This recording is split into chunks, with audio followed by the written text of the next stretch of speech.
Each day in Franklin Yard, cars arrive and are sorted, most destined for outbound trains.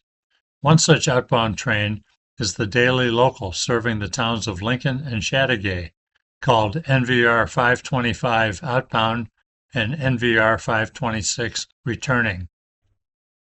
To get an idea of where train 525 goes, let's take a look at the NVR system map.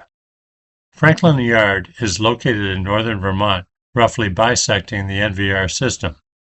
Train 525, the Chateaugay turn, begins in Franklin Yard and heads west each day. Its switching assignments occur in Lincoln, Chateaugay, or both on any given day before returning to Franklin Yard as train 526 at the end of the run.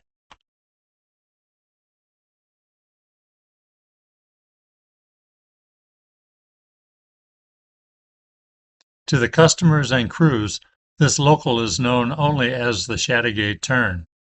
Today we will follow the turn from its makeup in the yard, follow it out on the road to serving customers in Lincoln and Chateaugay, and finally its return back to the yard as train 526. Many yard crews have been at work collecting and sorting cars for this train before its departure each day. When the local returns after its run, additional crews will take over to handle the returning cars and to service the road power and caboose.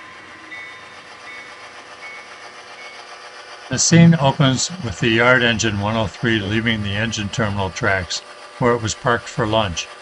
It is early afternoon as the yard crew will assemble train 525 on the departure track of Franklin Yard for a 2:45 p.m. departure. The first task is to pull the assigned caboose for the local from the caboose servicing track and spot it on the departure track.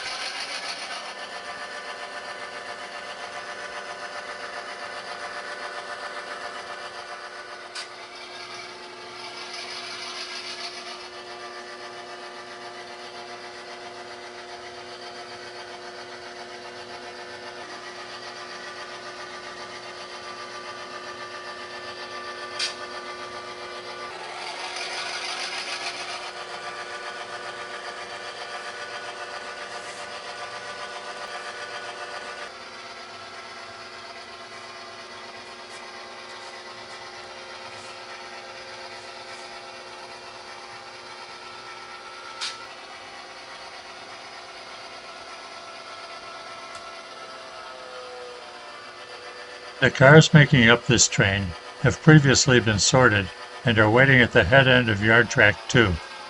Today there are 4 cars to be delivered to customers by the local. Switch Engine 103 pulls the cars for the local from Yard Track 2 and couples them onto the caboose waiting on the departure track.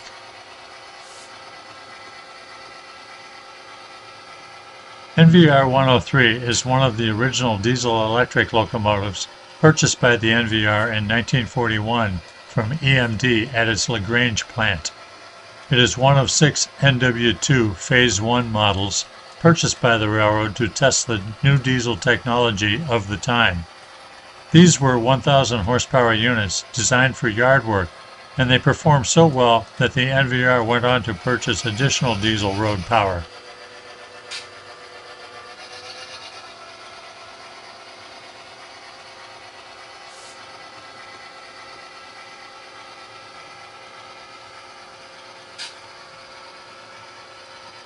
After coupling, the entire consist is shoved down the track to clear the yard switches and to spot the head car near an air connection hose adjacent to the track. At this point, the work of assembling train 525 is complete and the switcher and crew goes on to another job in the yard. Train 525 needs to have its air hoses connected and checked for air leaks. The journal bearings of the cars and caboose have already been checked and filled when they first arrived in the yard, usually within the past 24 hours.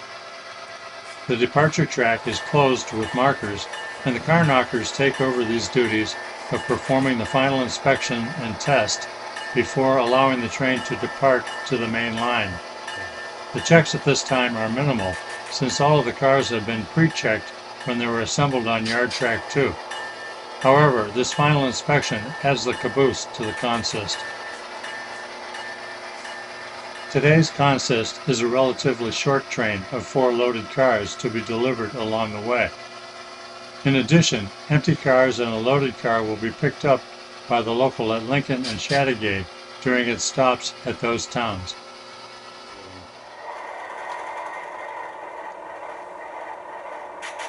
As departure time approaches, road switcher NVR 1002 has been fueled and inspected by the engine house crew, with the engine hostler moving it around the terminal. We find it waiting at the sanding tracks of the engine terminal, ready for the local head-end crew to board. The local's crew of 2 brakemen, 1 conductor, and 1 engineer has gathered at the crew room in the Franklin Yard office ahead of time to go over the trip and to pick up their train orders. The conductor and rear brakeman stop by the yard clerk to pick up the waybills and any switching instructions for the trip. The head-end brakeman and engineer make their way to the engine terminal to board their locomotive.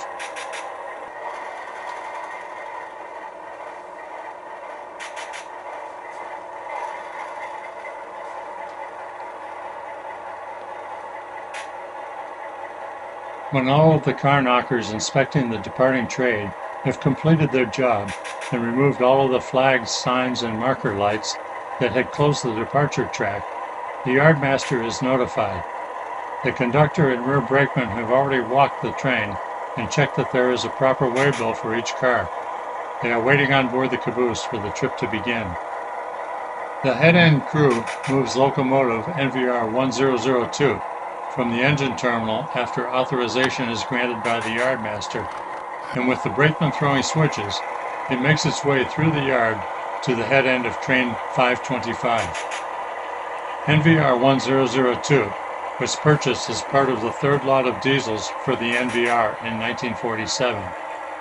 At that time, the NVR purchased 6 RS-1 units from American Locomotive, more commonly known as ALCO, since EMD had a large backlog of orders for other railroads at the time. NVR 1002 has been a solid trouble-free performer for the half-dozen years that it has been operating, primarily assigned to local train jobs.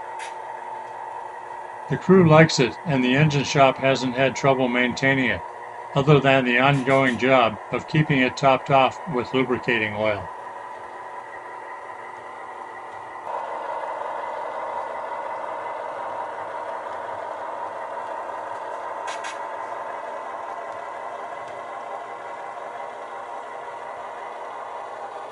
After the engineer completes the air test of the train brakes and the signal is given by the yardmaster and dispatcher, Local 525 is ready to depart Franklin as it pulls ahead through the Y onto the main line west and into the first tunnel.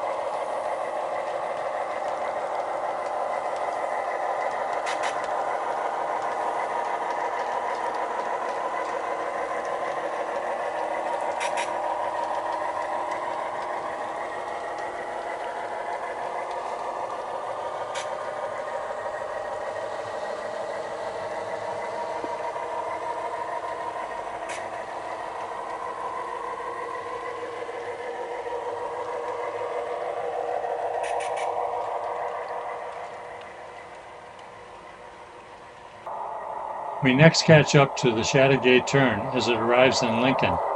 Lincoln is the home of the Romanowski Coal Company, a local coal distributor.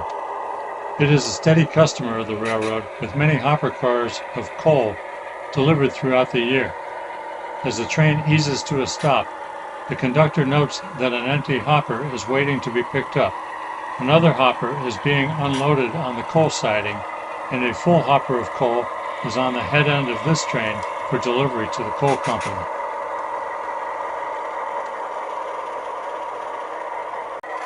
The local has clearance to block the main line to switch the coal siding, and so the engine uncouples from the train and the engineer and brakeman proceed to pull forward to access the siding to pick up the empty coal car that is waiting. Fortunately, this car is the lead car on the siding and can be pulled out without moving other cars.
Next, the local has to clear the main line to meet the milk train, NVR 16, that is heading east.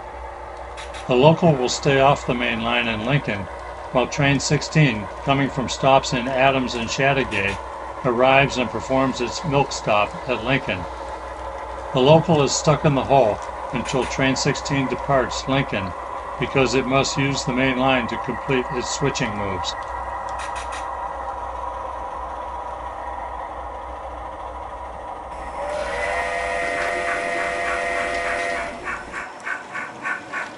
Today, the milk train is steaming into town behind NVR 426, a consolidation that is typically assigned to that job. The milk train carries a passenger combine on the rear end, and that car is dropped at the Lincoln station for passengers to board and exit the train, while the milk platform switching operations are being conducted a few hundred yards up the line. All the while, we can see our Chateaugay turn, local 525, parked on a siding in town in the background.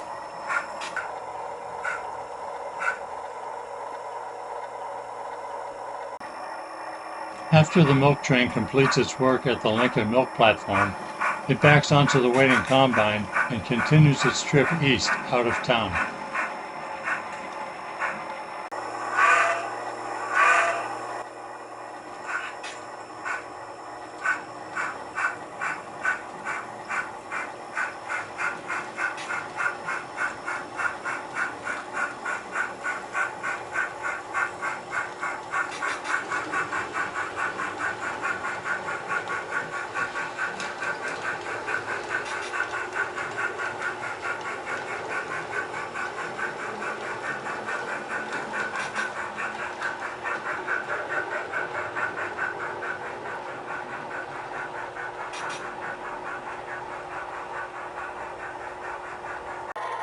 Train 525 comes back to life once the main line is open. It must service a siding to the freight house on a leading point switch on the siding. To do this, the locomotive must run around its train and work the train from behind. Since the two cars on the head end of the train are not part of this move, the conductor has the engine separate them from the back half of the train before the runaround on the main line.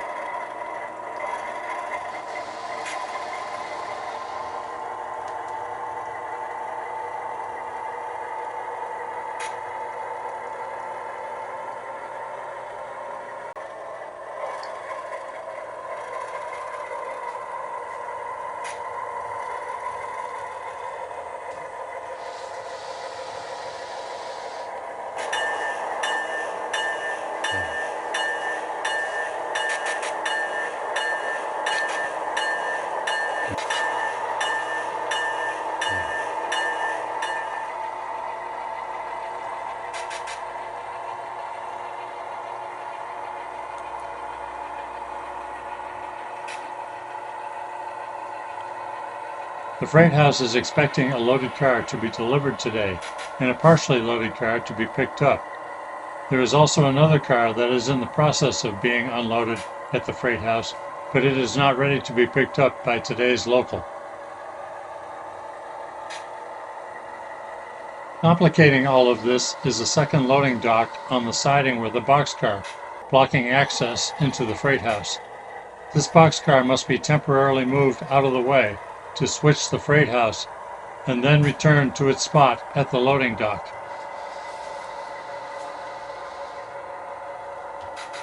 We will follow the switching moves worked out by the conductor to accomplish the task of picking up the partial load at the freight house and spotting the loaded car in its place.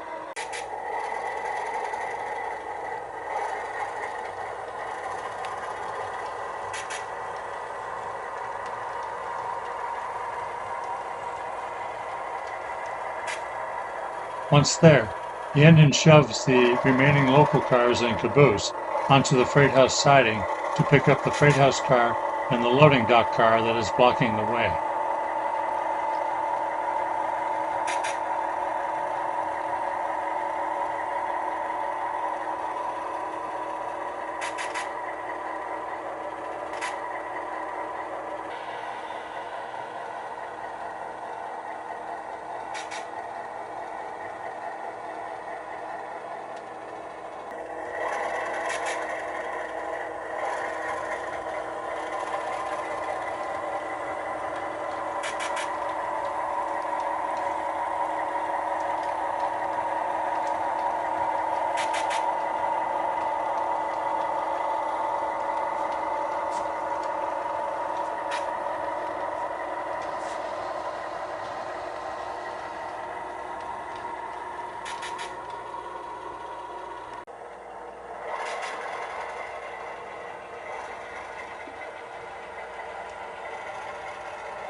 Once the two cars are removed from the siding and placed on the adjacent track, the new freight house car is shoved in and spotted at the freight house dock.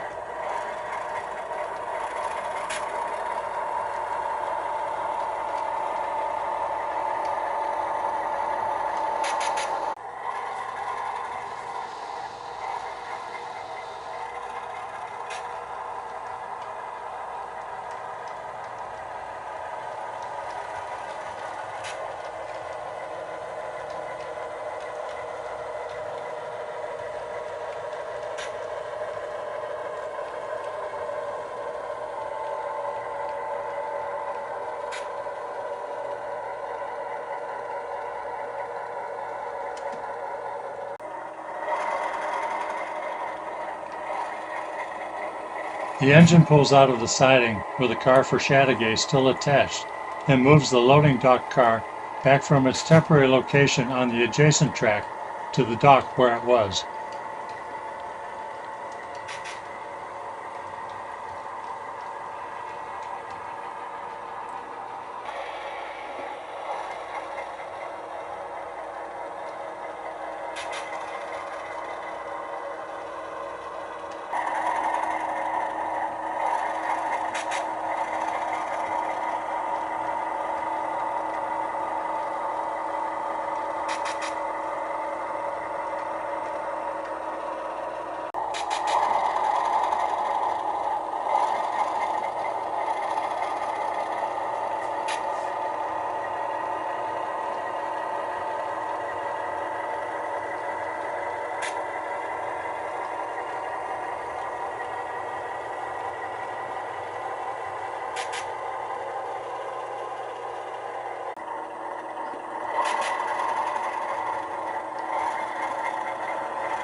This completes the switching moves for the freight house. The locomotive is now ready to assemble the string of cars remaining on the local, run around the train, and couple on to the head end.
Once the train is cleared to use the main line, it resumes its trip, passing first through St. Jean Junction.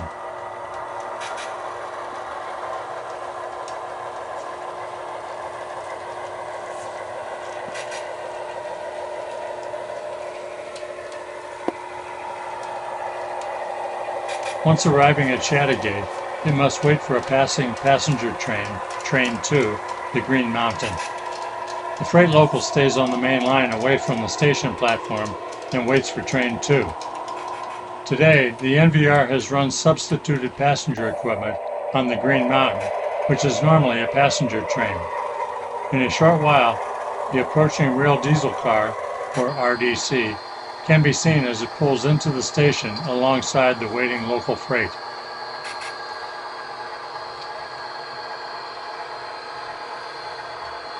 The NVR only has a single RDC at this time, NVR 20. It was purchased in August of 1950 from the Bud Company as a means of reducing the costs associated with declining ridership on trains 9 and 10 on the Bedford branch. Although passenger ridership on the NVR main line between Adams, Franklin, and Hamilton is still satisfactory, management is running trials to determine the advisability of expanding the use of RDC equipment all around the railroad.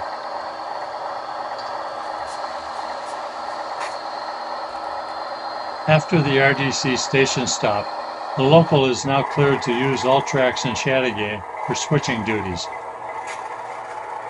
There are 2 cars on the local train to be dropped off at Consonee's in Chattagate. The first is a main central green boxcar at the rear of the train with a load of feed for Oliver Feed and Seed Company. Before that can happen, there is an empty CPR boxcar at Oliver's siding that needs to be picked up. This is accomplished by temporarily using the neighboring Mobil Oil Company siding to swap the cars during the switching move.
After switching Oliver feed and seed, a remaining loaded boxcar destined for Abe's Hardware remains near the front of the train to be spotted.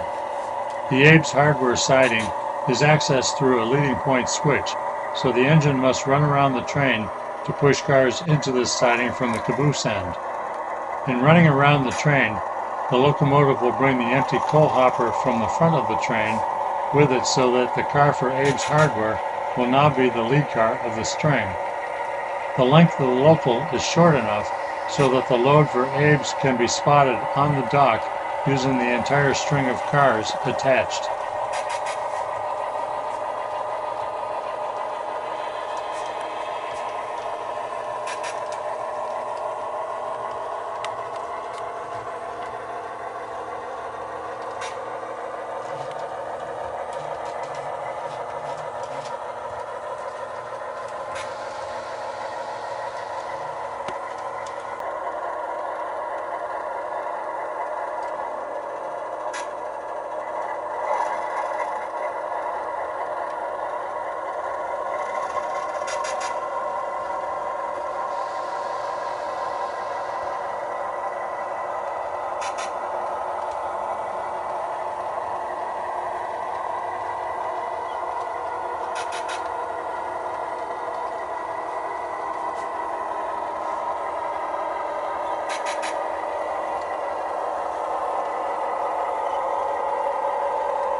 At this point, all of the switching assignments for the Chateauguay turn have been completed for the day. Using both the station track and the main line at Chateauguay, the engine is able to build train 526 for the return trip to Franklin with the caboose and remaining cars.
Today, there will be no meets on the way home to Franklin.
The yard receiving track is clear, and the local is cleared to pull in without stopping, which brings a smile to the faces of the crew of the local. Because this is summer, there are still a few hours of daylight remaining, but many other times of the year, this local returns in the dead of darkness.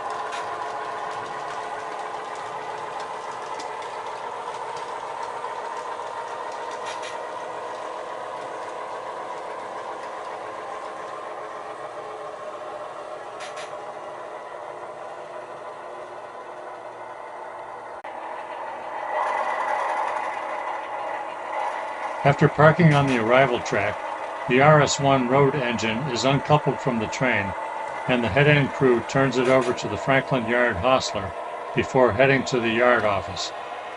Likewise, the rear-end crew leaves the caboose and takes their paperwork to the yard office to file the required reports for the day's activities. Then, it's time to sign time cards and head home.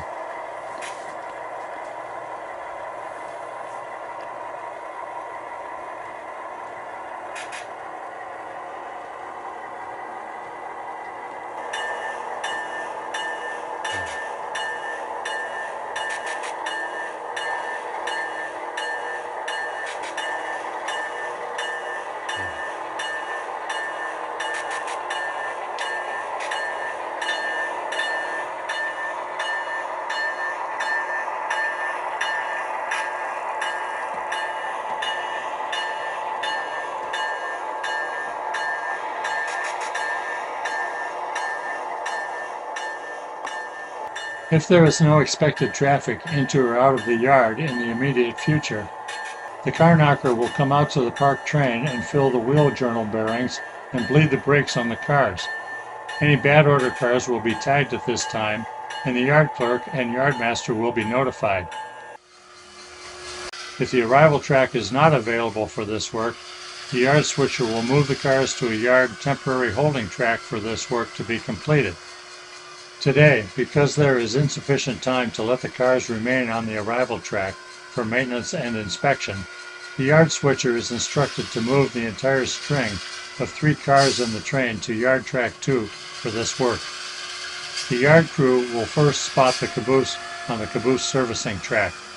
Because the arriving local is so short, the yard crew is able to bleed the air from each of the cars as they walk past without delay before the yard switcher ties onto the string to move it, thus saving time. As a rule, all of the cars on the classification tracks of the yard have their brake reservoirs bled off, and they are free to roll around.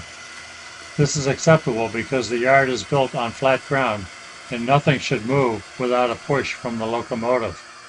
But it is important to remember that once a car is rolling, it won't stop very soon unless it hits another car. A slowly rolling car makes no noise, so yard workers have to be constantly looking in all directions when working in the yard.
While the local Chattagate turn was out on the road today doing its work, other freight and interchange trains came into Franklin Yard.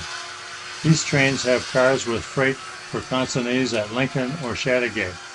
As the yard crews switch those drop-offs at Franklin, the cars in them for Lincoln and Chattagate will be moved to a designated yard track to hold for tomorrow's Chattagate turn. At the same time, the cars that came into Franklin Yard on today's Chattagate turn will have waybills made up for them by the freight agent, and they will be switched to other tracks to be picked up by trains visiting Franklin over the next 24 hours.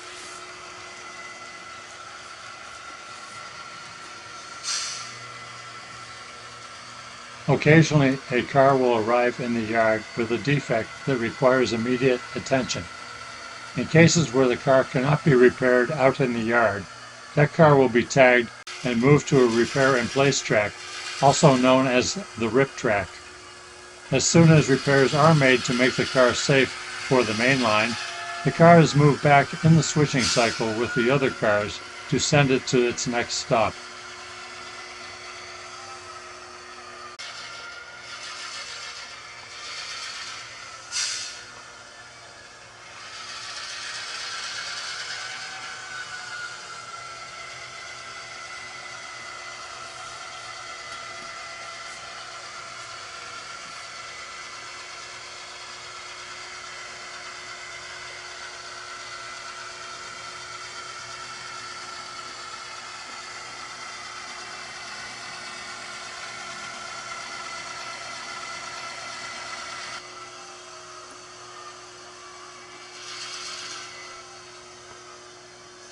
Railroading on the NVR is a 24-hour operation.